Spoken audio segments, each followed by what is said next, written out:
But when you are on the stage filled with thousands of people, you must have this ability to detach yourself from the people and go into your intellect, into that deep thinking where you can think and come up with an idea or the statement or the answer that your audience needs. It also grabs the attention of the people. For example, you are delivering a speech, and in between you are putting the questions to deliver your answer or your content or your idea. To me,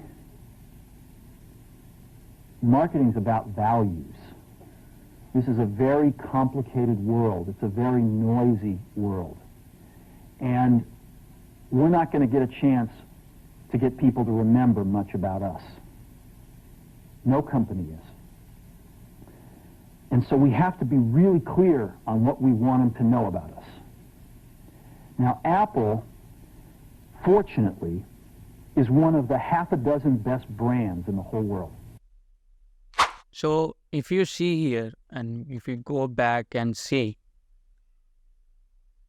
so what you are witnessing here, for example, let's observe the posture in which Steve Jobs is standing. So when we learn about speaking and speaking on stage, हम ये सीखते हैं कि एक posture हमारा अच्छा होना चाहिए.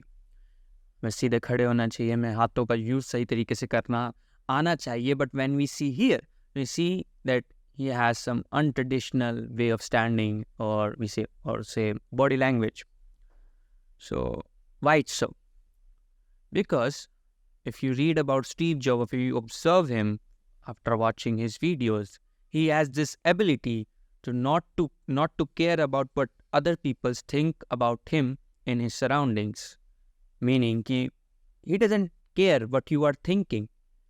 And now, for example, you also can say that I don't care what other people think and I do what I do. But when you are standing on a stage and a lot of people are in front of you and you have to speak about some topic, at that moment, you will care about what other people think about you. And you should, but sometimes it may not be a good idea to think about what other people are thinking, because in an audience there will be some people who do not like you, or who is just who spreading hate about you, and they are not cheering you up. So that may वो आपका confidence low कर सकते हैं. So you must have this ability not to care what other people are thinking. And apart from this, इसका एक और अच्छा benefit है, वो benefit जो अभी हमने वीडियो में देखा.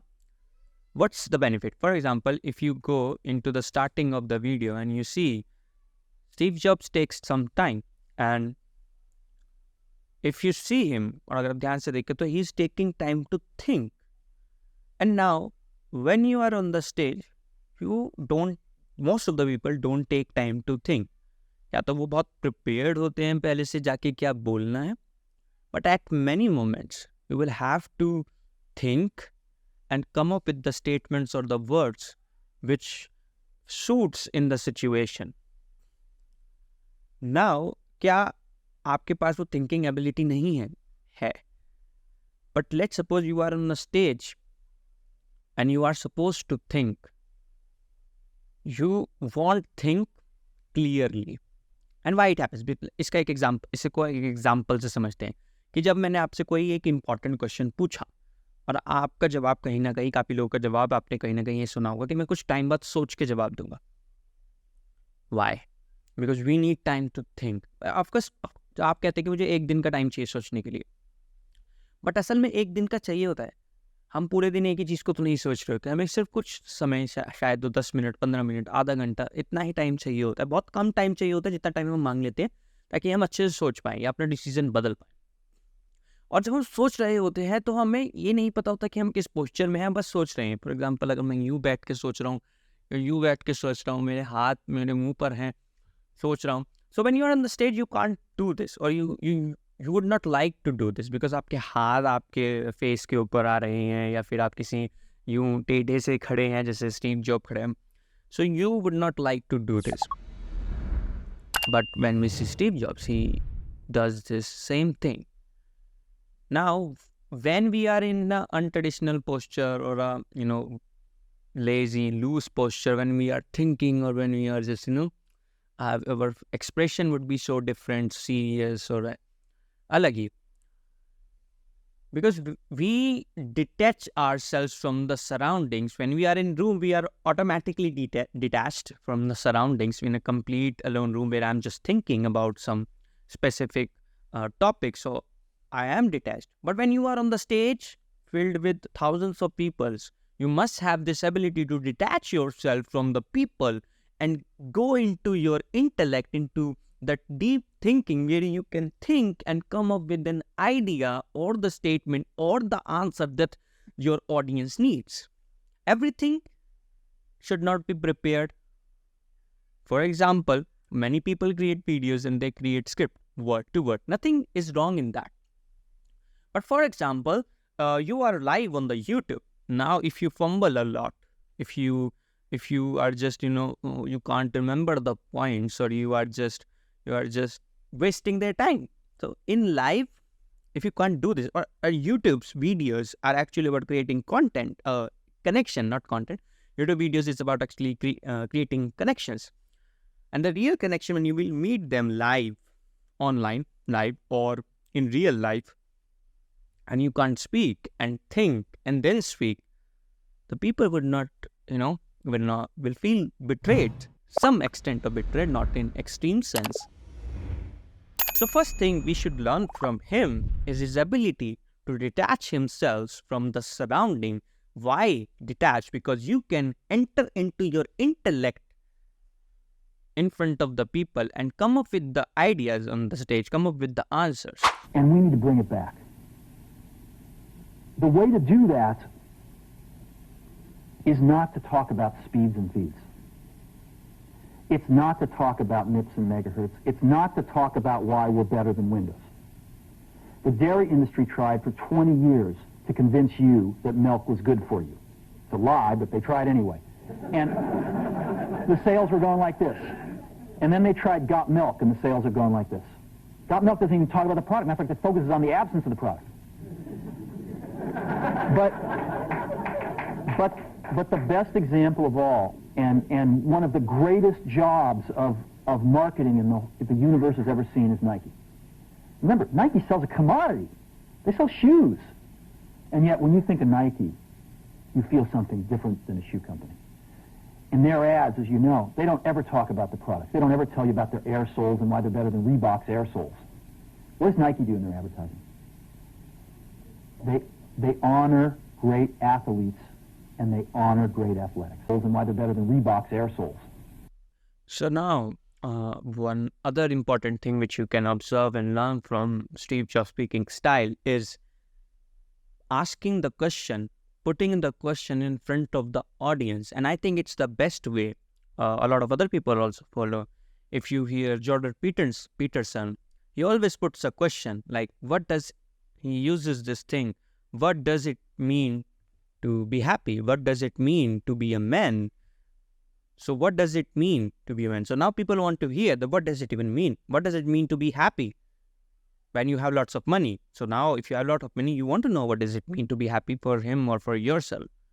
So for example, here he uses the question, why are they better than Reebok Air shoes? And what does Nike do? So now you are putting the question in the conversation or while speaking. Now it also grabs the attention of the people. For example, you are delivering a speech, and in between you are putting the questions to deliver your answer or your content or your idea, or you are entering into their beliefs, and you are debunking their myths. You are debunking their myths by asking the question, the right question, which people really want to hear. If you give them the answer, they won't be that attentive. For example, if I tell you that do this to earn money at this age, so this is the answer I'm giving, which will be helpful for you. But if I say that how to earn money at the age of 22 by using your mobile phone or by using the resources you have. So now is a question I got your attention by asking the right question, because in the question, I entered into your emotion. For example, the desire, I entered into the desire, emotion of desire of earning money. So when you are on the stage or making your videos, and if you don't create scripts, so this is the best way. For example, you want to speak about a topic, start with a question, the right question, which जो एक ऐसा question जो उस जो conversation होने वाली है, जो आप बात बताने वाले हैं, उसको पूरा सम अप करता हो, उस आइडिया की तरफ इशारा करता हो. For example, what does it even mean to be a marketer? What does it mean to be great at something and still feeling you are not good enough? So now you are seeing that there is a question, a very right, correct question, that you are great at something you do, but you think you are not enough. So what does it mean? इसका मतलब क्या है? Now people will hear you. So asking the right question is actually the best way to grab the attention and letting people know what you think and what they think and creating something better. There is difference between consuming and learning content. Okay, consuming is something like when we watch a movie, we consume it. We are not learning anything. We are enjoying. We are getting the dopamine hit. There is suspense or whatever feeling or emotion is there. We just consume it. There is no ROI on it. It means there is no return on it. That is called consuming, according to me. Okay, when it comes to content, so we consume a lot of content. We don't create it or we don't learn from it. How is that possible or how it works? For example, if you're watching reels on our sofa, on our bed, laying under the blanket, what we are doing at that time, we are just consuming. We are seeing what trends are working. Okay, what's going on? Is there something new out there? We are not learning actually there. We're just seeing whatever is happening. But when we sit with a 1 hour long video with pen and paper in our hand, making notes and planning how to execute these things on the other hand, that is something called learning from the content. And you know it. You know it that you are going to learn from that video when you save it or when you start watching it. And you can't learn everything from 1 minute video, that's true. You will watch hour-long videos. You will do a lot of research to learn that specific things, to know about that specific thing. That's called learning from the content. And what should you do? You should consume, but I would say that your learning from the content should be of high percentage. It means if you may consume 20%, you should consume 20% content, and 80% you should learn from the content. And learning means, as I said, that when you learn, you plan how I'm going to execute my learnings. So when you have in mind that, okay, I'm going to execute this thing in my coming videos or in my life, or I'm going to experiment this, that is the real learning actually. So are you doing it? Are you executing whatever you are learning? Is something which you should do. And now what would happen when you are executing? There will be your own experiences. Whatever you do, there are a lot of things which you will experience because you are a different human being. Of course, let's suppose your mentor told you something about his experiences and you learned something from it and you went there, you experimented, you executed it. Now there will be the experience which you own. At those experiences, you must know how to communicate those experiences with the audience, with the people. At that moment, you will be authentic. You know your game. You are showing what only you can show. You are showing what only you can show. How? Because these are your different experiences which you are feeling, which you are experiencing, which you are communicating. And that's where the game of communication comes into the play. Game of public speaking come into the play, because you must know how to communicate with the people, with the public, and how to make it interesting, or how to add your own personalities, how to add your own touch of tone into the experiences you are trying to communicate. For example, you had great experiences, you have things to tell, complex things, and you have complex things to tell, complex experiences, which are really beneficial for the learner or the beginner or your audience. But you don't know how to communicate it, how to make it simple, then how to make it entertaining. First, if you have an complex topic, you make it, simple. When it's simple, you make it interesting, because the people out there watching you, they want to be entertained too, with the value. Now, I'm not saying just be and try to crack joke at every line you say. Figure it out, what kind of entertainer you are. We see a lot of actors in the industry who have their own touch, who have their own personality, who have their own way of entertaining us. Some are comedy actors who are really good at making us laugh. Some are villain who are really good at, who really fits in the villain role. Who are hero, who are romantics. So we see them as that, as entertainers, but different kinds of entertainers. So you have to figure it out according to your niche, according to your personality, according to your audience, what kind of entertainer you are. Some people make us laugh without saying a word. But the thing is, you don't have to copy others. You don't need to copy others. If that person is looking entertaining, okay, he's doing this thing, I must do it. I don't think so. You are just doing it wrong. Figure it out. How I am entertained. You say that, oh, I can't talk too much, I speak less. It's okay. You can be entertaining and speak less at the same time. We just have to figure it out. You will have lots of reason to give up or to give excuses that I'm not entertaining, I'm not pretty. I'm not asking you to be entertaining. I'm asking you to make your experiences sound entertaining so that people really listens to you and implements what you are telling them to. But you are telling them. And when they will implement them, they will thank you. You will have a reputation. You will have a good record of students. Of, if I say in marketing language, you will have lots of testimonials. Now, when I say that you have to make it interesting, you are communicating your experiences. Here comes the game of storytelling. And I'm obsessed with storytelling because I have loved watching cinema since I was a kid. I loved reading. And now when I'm seeing that storytelling is something which we use in businesses, which we use in real life, and exactly same as cinema. You just have to learn how to implement it in your business. Shopify does it. And lots of other business does it. You have to just figure it out how you are going to do it. Because when you are communicating your experiences, your learnings, you are not just communicating experiences. You are communicating what led to that experiences. What was the outcome of those experiences? What were the conflicts of that experiences? Who was the hero of that experiences? Who was the villain? These all words, conflicts, hero, villain,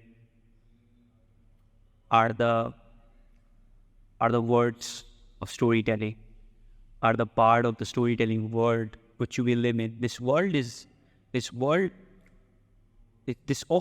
is about storytelling. We love stories because it makes things simpler. As I said, you have to make things simpler. It makes things simpler, easy to remember, and plus it makes it interesting because you have a story. Now, don't try to fake your story that I did this, I did that, because when you try to fake it, people will note that you are faking this particular thing.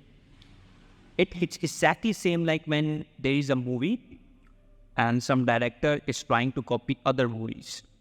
So people will know that he's trying to copy that trend, he's trying to copy that style. It's not a good movie.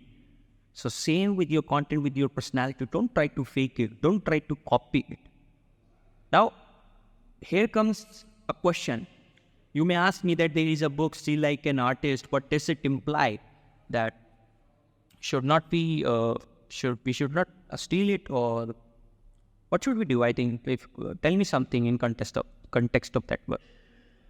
So, to be honest, I have not read the book. But when you say steal like an artist, it doesn't mean that copy like an artist. It says steal like an artist. And I won't go to the title because I have not read the book, but I'm going to tell you what I know or what I think about this.